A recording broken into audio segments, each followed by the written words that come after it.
This might seem like a big statement, but the car you drive can destroy your chance at building true wealth. Car payments are one of the true wealth killers of today that nobody wants to talk about. Over 100 million Americans have auto loans, many of whom are drowning in crazy amounts of debt with ridiculously high interest rates. Why? Because they thought that's what everybody does. They buy an expensive car because it feels good, so they can impress people, and that's what they saw their parents doing. I don't want that for you. It doesn't have to be this way. You can have a nice car and you can build true wealth. So in this video, I'm gonna break down for you in 4 main parts how to calculate how much car you can afford, how to save money on a car, a better approach to car buying, and why you should always negotiate. Let's get into it with part 1. Calculate how much car you can afford. Look, a lot of you cannot afford the big ass trucks that you're driving. I see it all the time with couples on my podcast. Oh, I need this F350. Why do you need that, sir? Oh, duh, so I can go camping once every 18 months and drive my trailer that I take to the beach filled with 3 lawn chairs. Why do I do this? Why did I pick this career? You know how most people buy a car? They literally look at the monthly payment from their neighborhood car dealer, Chet, to decide what they can afford, but this is a huge mistake. Looking at the monthly payment is not how you ever want to buy a car. The dealership can literally make your monthly payment lower or higher simply by changing the terms of your loan. Like your monthly payment can be stretched to turn a $35,000 car into a $45,000 or $50,000 car. Let me show you how this works. According to Cox Automotive, the average price of a new car is around $47,000 in 2024. Now, if you have a prime FICO score, a really good credit score, the average new car loan is 7% for you. Now, you're not laughing because you don't understand this math, but I'm laughing because I'm about to have a heart attack, okay? That's my way of showing stress. If you get a 36-month auto loan, most of you are getting a 60-month, but I'll just be generous. You're getting a 36-month auto loan, your monthly car payment would be about $1,450. And after paying off your car, you would have paid a total of $52,000 with interest. But if instead the dealership stretches your loan to 96 months, why? Because you say, I don't really want that high of a monthly payment. They go, how much do you want it to be? Why don't you just tell me? You'd pay $640 a month, but you would end up paying a total of almost $62,000. That is $15,000 more than the original price of the car.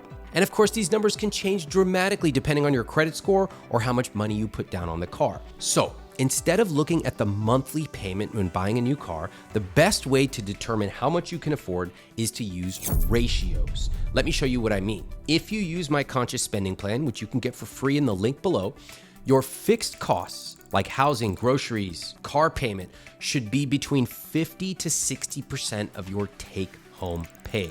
Let's use 60% just to be conservative. It's kind of like I'm giving you a puzzle right now. I'm showing you what the end result should be, and now you have the freedom to put the puzzle pieces however you want to fit in to 60% of fixed costs. So here's what you do. Subtract your total housing costs. That's your rent or mortgage, your utilities, all of it. Subtract your groceries. Subtract your subscriptions. Subtract anything else in your fixed costs, including any credit card debt or student loans that you're paying off. What's left over is how much you can spend total on a car, not just the monthly payment. That includes gas, maintenance, DMV registration, the occasional parking ticket, whatever, everything.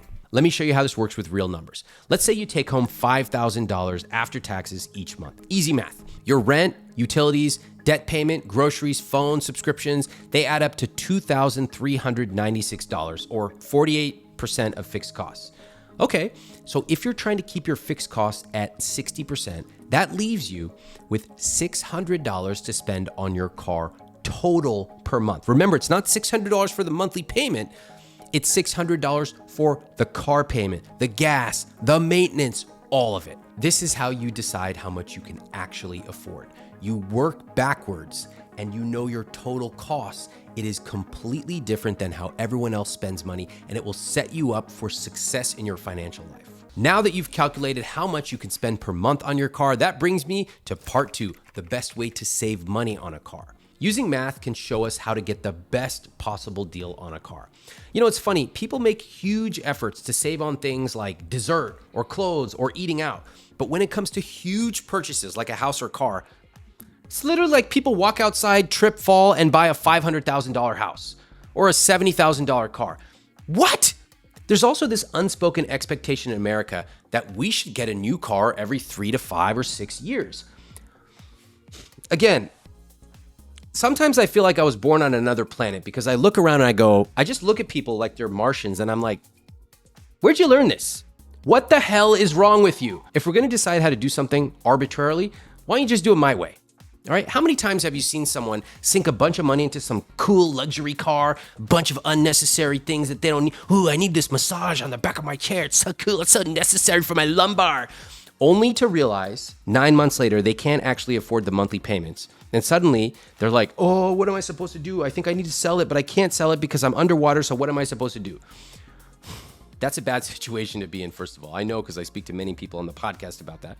But also, we fail to take into consideration time. More specifically, how long do you plan to keep the car before you get another one? This is really important. This is totally neglected when people make decisions about their big purchases. Yes, getting a good deal is great. But if you sell that car after just a few years of owning it, you will have lost a lot of money. Car depreciation or a vehicle's drop in value over time changes by make, model, upkeep, and all kinds of other factors. But new car depreciation can generally be as much as 20, 30, even 40% after a few years. Now, there are a lot of tips people have to save money when buying a car, but there's a very simple thing you can do that almost nobody thinks about. Keep your car as long as possible. That is because your savings really happen once your car payments stop. Just take a look at how much you'd be saving if you held onto your car for 2 years, 3 years, even 5 years. For example, the average cost of a new car in 2024 is just over $47,000. If you bought that new car today, then you decided you wanted a different car next year, you paid $47,244 to use that car for a year. But if you waited an extra year, the car's cost per year decreases to $23,622 per year. 3 years, $15,000 a year. 5 years, only $9,000 a year. Now, I'm simplifying. There are a few other factors that front load expenses, but the key is the longer you wait to upgrade your car, the less per year it costs you to use. And the real twist is that once you pay your car off, and you wait even a year or two before getting a new car, you can save thousands of dollars. No more monthly car payment with interest. To summarize, one of the most important things you can do when buying a car is to plan to keep it for a long time. Not 1 year, not 5 years, as long as possible, because that is where you lock in your savings. All right, before we get to part 3, I noticed only 45% of you watching these videos are subscribed. And if you're not, do me a favor, hit that subscribe button right now, turn on notifications so I can keep sending you new videos on money and money psychology. I appreciate it. Now that you understand how to calculate what you can afford, that brings me to part 3, pick the right car. I recently saw one of the highest car payments I've ever seen while talking to a couple on this podcast. They spend $2,495 every month on their luxury cars. This couple is drowning in debt, and the cost of their cars, a BMW and Mercedes, are definitely contributing to that mess. But they chose these cars because, according to them, they'd always had luxury cars.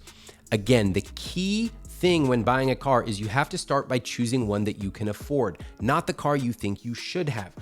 Most people do not do that. Read my lips. Most people do not do this. They literally go and buy the car that looks shiny. Don't do this. You're gonna cause yourself a huge amount of trouble, and then you're gonna go, oh, why? Why doesn't somebody save me? Inflation. It's not inflation. It's you went and bought a car without running one single analysis, and now you're underwater and you have no idea what to do. And the answer is you can't. This is too depressing. Just don't do that, okay? Just watch this video and then follow what I'm saying. Factor in TCO, total cost of ownership. That is what you should fall asleep to every night. Let's talk about TCO, you freaks. Total cost of ownership means you factor every expense in there. That's gas, maintenance, registration, insurance, parking tickets, parking garage, everything. Now, according to AAA, the average cost of owning and operating a new vehicle in 2023 increased significantly with an annual expense of $12,182 or a monthly cost of $1,015. That's a big increase, up from $894. Did you hear that word average? That is the average TCO, or total cost of ownership. You can see that it's a lot higher than just a car payment. And I know this because my car payment used to be $350 a month, but when I factored in all costs, gas, parking, insurance, all of it, it cost me over $1,000 per month. $350 a month payment, total cost over $1,000 a month. And that was a Honda Accord. So it's important you understand what that new car is going to cost you before it's too late. And actually, AAA has a really handy calculator that estimates your TCO. It factors in where you live, how you drive, make, model, year of your car. I'll make sure to link this below as well. Other things to consider when choosing the right car: reliability. When I bought a new car, above all, I just wanted one that wouldn't break down. I have enough stuff going on in my life, like reading some of the truly deranged comments that many of you leave on my videos. Fine, leave whatever you want. Just make sure you click follow and subscribe. I wanted to avoid repair issues that cost time and money. And because this was a priority, I was willing to pay for it. I wanted a car I loved. For me, I knew I'd be driving that car for a long time, so I wanted to pick one I enjoyed driving. Make sure you do the same. Resale value. One of my friends bought a $20,000 car, drove it for about 7 years, and then sold it for 50% of the price. That's actually a pretty good deal. You can look up resale values before you buy your car and get a sense of how much you might be able to get once you decide to sell it. Insurance rates can be different depending on the make and model. Keep that in mind. Fuel efficiency, or if you're going electric, something to consider, especially if you drive a lot. Down payment.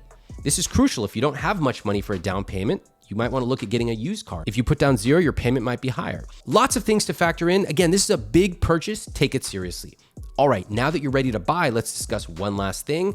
Part 4, always negotiate. Let me make something crystal clear. You should negotiate mercilessly. So many of you feel bad. Oh my gosh, Chet is so nice. Look at that picture of his daughter and the trophy. That's so cute. Chet doesn't have a daughter, okay? That's a stock photo he got from iStockPhoto.com. That trophy is fake. He bought it at Walmart. He has no kids. You know what he has? A nice boat paid for by the finance charges on your stupid car. I have never seen as many people making bad purchasing decisions as when they walk into a car dealer's office. It's literally like, hey, I'm a human being who consumes carbon and oxygen. Go ahead and take every last bit of money off of my body. Take it. Just freaking take it from me. If you don't know how to negotiate, which is 99.99% of you, unless you're Indian, take someone with you who knows. And here's an insider tip. If possible, think about the timing for when you purchase your car. There are ideal times to buy cars. For example, at the end of the year when dealers are salivating to beat their quotas and they are far more willing to negotiate. I actually use a service called fightingchance.com. I have no affiliation. It just was awesome. I paid for it myself. It's a service that car buyers use to get a customized report of the exact car you're looking for. In that report, you find out exactly how much car dealers are paying. You get intricate details like dealer withholding. The service also provides you specific tips for how to negotiate from your house. You don't even have to go in the dealership until the very end. I think I paid something like $60. It was awesome, totally worth it. I'm not sponsored by them. I just think their service is great. I'll link it in the description below. This is how I did it. By the way, this is like 19 years ago because I keep cars for a long time. When I decided to buy at the end of December, when salespeople are desperate and their desperation is my salvation, I reached out to a bunch of dealers. How many? 5, 10, 15, something like that. I told them exactly what car I wanted. 4-door Honda Accord, very sensible LX V6. I love it. I said I was prepared to buy within the next 2 weeks, and I knew exactly how much profit they would make thanks to that service that I bought, and I would go with the lowest price offered to me. I remember it vividly. I sat back with a cup of tea, 3 tacos with habanero salsa, and I let these desperate dealers fight over me. I got one offer, then another offer, then I pitted them against each other. I told them the last one, I gave them one chance to beat it. This resulted in one of my favorite things in life, a bidding war among multiple dealers. In the end, I chose a dealer in Palo Alto who sold me the car for $2,000 under invoice, which was fantastic. I didn't have to waste my time going to multiple dealerships. I didn't have to bother with a bunch of car salespeople. I went into one dealer's office and one dealer's office only, the winning one, and that is why you always negotiate. I hope this video saves you a bunch of money when buying your new car. Let me know in the comments one thing that you learned, one thing that surprised you from this video. Now check out this new video to watch more.